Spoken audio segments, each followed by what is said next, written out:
دا اوس کې هغه مولوي طارق مسعود صاحب غلطي جنې وسوله غلطي انسان دی علم دی سمندر دی یو فکر بل فکر یو خاصه یو صفای ویلې او بل نه ویلې نو غلطي جنې وسوله آخر دا خلق را ولاړ سو چې کوم چاته مولانا طارق مسعود دین اسلام قرآن حدیث الله او رسول ورزده کړي وو هغه د وژلو اراده کړې چې دا به وژنو ولې ول دا ګستاخ دی د قرآن سبا به یو سړی را ولاړ شي د یو سید سره به جنګ هغه به سید کنځا وکړي او بیا به خلق را ولاړ شي وای دا ګستاخ اهل بیت نو لهذا موږ وژنو دا خبره دا چا مرته په لاس را کړله دا ډیر غلط تاثر چې دی هغه جوړ سلو دا هر چا غلطي د رښتیاو غلطي یو هغه چې نعوذ بالله استغفر الله لا اله الا الله انا لله وانا الیه راجعون څوک قرآن ونالی ته وغورځوي څوک محمد رسول الله مبارک ته برملا پرشکارا نر غوندې ووایي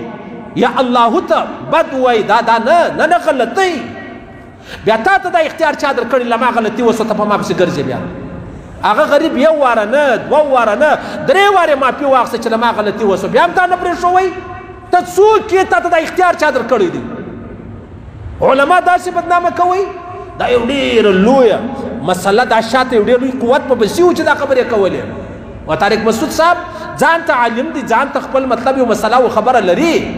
سیدا هغه سره زموږ تعلق نشته خو د علم بنیاد چې کوم دی تا د علم په بنیاد باندې د سړي مخالفت کوئ چا ویډیو کولې چا شکنځاوې کولې چا فتواې ورباندې ورکولې هغه غریب ول که سبا زه مړ سولم یا چا مړ کړلم زما ذمواره دغه ملایان دي چې دا کوم پر منبر باندې ناست ولې یو سړی به غلطي جن کېږي بیا به زه راولاړېږم پر هغه باندې فتوا ورکوم الله اکبر ډېر خیال به کوئ خاص کر دا شان شیروئ ما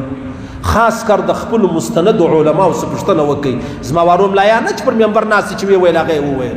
ورسې د شو علماء څخه پوښتنه وکړئ د هغو علماء څخه پوښتنه وکړه پر هغه لار روان سه دا خپل خوله خاموشه جوړه که د الله رسول فرمایي ته ماته د خولې ګارنټي راکړه زه د جنت ګارنټي در کوم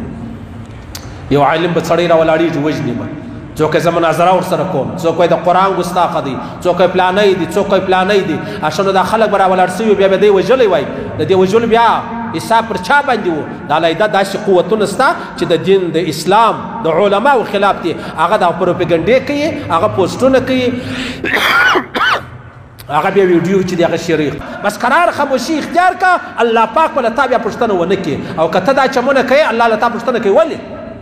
تا ته دا اختیار چا در کړی و ما ډېره بده ده الله دې موږ ته وساتي الله دې موږ ته وساتي الله دې هر مسلمان وساتي الله دې مسلمان ته توفیق نه ورکوي چې نعوذ بالله استغفر الله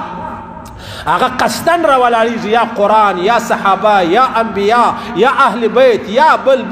د هغه توهین یا د هغه بې ادبي یا ګستاخي چې د هغه کوي الله دې موږ ته ټوله وساتي دا خبره ختمه شوه